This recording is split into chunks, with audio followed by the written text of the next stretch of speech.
Answer writing का एक basic आप फंडा समझिए कि जो आपका एग्जाम चेक कर रहा है, कॉपी चेक कर रहा है, जो आप whoever is your examiner, he has a lot of copies to check that day. हो सकता है he has a good bundle of 15-20 copies to check that day. For him, your answer copy is nothing than just a bundle of papers, 50 papers, just that. But for us, our answer writing copy is every second of hard work that we have put in at our home wherever we are studying. So उस एक paper को, एक A4 size sheet को आपको differentiate करना है कि how do you stand out from the crowd, कैसे आप हाफ और 1 मार्क एक्स्ट्रा स्टील कर सकते हो एग्जामिनर से एक पर्टिकुलर आंसर के लिए. जिसको आंसर राइटिंग एक बार समझ में आ गई, the way you have to write answers, the way what UPSC is demanding from you, then उसके नोट्स अकॉर्डिंगली मॉडिफाई हो जाते हैं. समझ में आ जाता है कि यार कंटेंट किस टाइप का चाहिए, आप एक्स्ट्रा कंटेंट नहीं पढ़ते फिर. While writing an answer, we have a tendency that we study so much, we have lot of content to write. Then what we used to do, that put everything that we know. Just try to read a question in between. Just see that whatever I am writing, is it linked to the question or not? Whether the examiner wants to know it or not. Only then write it. Before you give the actual exam, you also have to put yourself through the part of attempting the paper, whether it is preliminary exam or mains examination. Always practice, like I am saying daily answer writing मैंने बताया. So practice is the key, and whenever you are practicing, practice it on UPSC style paper. How I used to practice, I used to try and do a question full length in the last 1 month, actually a full length paper. And whether it's comprehensive, whether it's thematic, I think answer writing on a daily basis, if you don't do 3, do some amount, is a non-negotiable.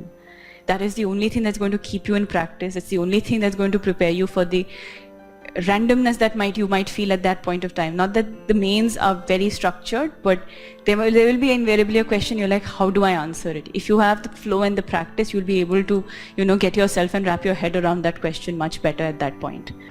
What approach I used was, हम 3 दोस्त थे, हमने ये decide किया था कि we will do answer writing every day.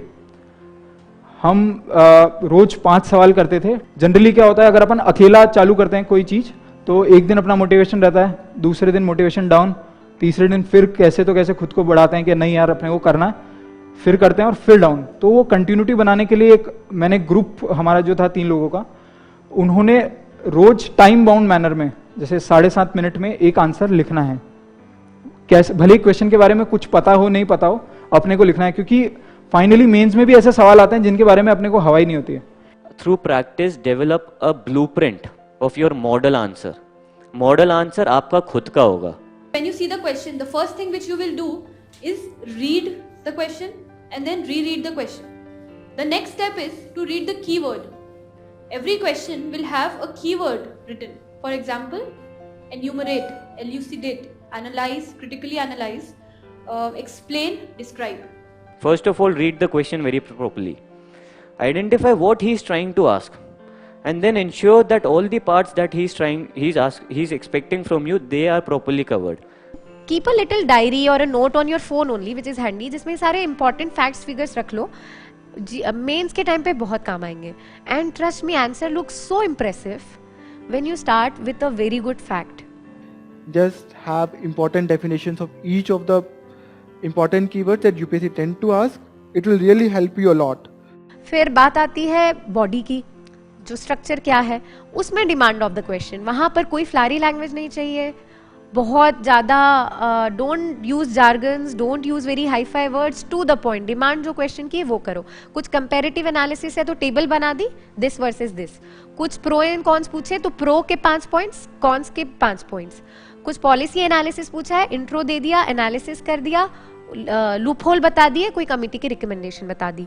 तो वहां पर आपको डायग्राम बनाइए. GS1 और GS3 में तो बहुत डायग्राम बन सकते हैं.